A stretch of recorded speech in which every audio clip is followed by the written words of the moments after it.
The freedom of religion. It's something that we here in America treasure. I mean, it's our First Amendment.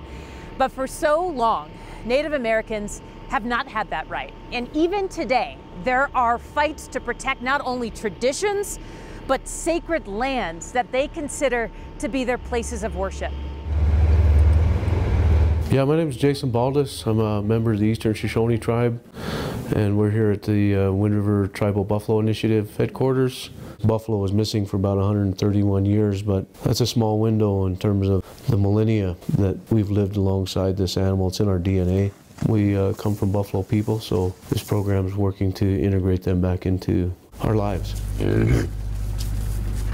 What's happening on this land in west central Wyoming is more than restoring the presence of American bison, or buffalo, missing since the late 1800s. Well, there were 30 to 60 million buffalo on this continent when Lewis and Clark came west in 1804, but they were nearly annihilated. It's about repairing a hole in the identity of the Eastern Shoshone and Northern Arapaho people. Nutritionally, academically, ecologically, spiritually, it's very important that we can restore that relationship. In 2016, 10 bison came to the Wind River Indian Reservation as part of a project to restore the species.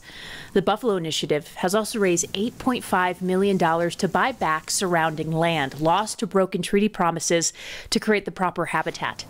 There are now 150 bison in the initiative. You know, reservations were supposed to be places that tribes were able to reserve for their cultural practices. All of these things work to undermine who we were as a people. Fortunately, we've been able to hold on to a lot of those things. We still have our languages, we still have our songs, we still have our ceremonies.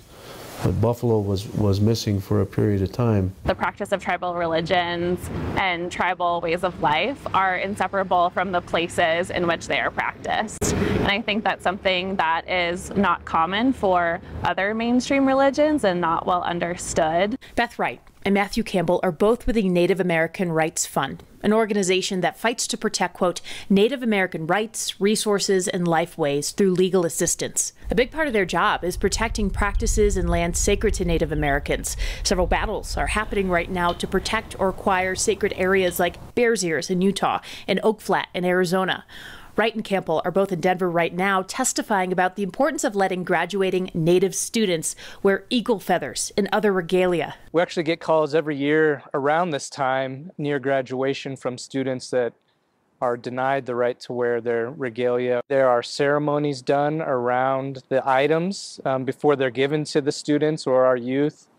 And so they're really imbued with the prayers of their families, their communities. What's important is that that really is a foundation for a tribal identity, and without the ability to have those practices and pass those on, you really sort of lose this tribal identity that's wrapped up in the landscape.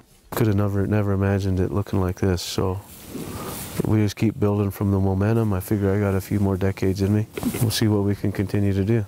Through the lens of Western religion, sacred land is the church building, animals and plant life, the sacraments.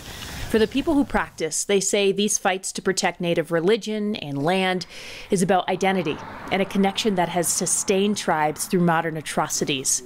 From those outside the tribes, they ask for understanding of this. Buffalo is a way for us to find our foundation, our grounding. Something happens with Native people when they get around buffalo. It's a spark, it's genetic memory, it's a great mystery. Vanessa Mashanya, Scripps News, Wind River Indian Reservation. More next on The Race.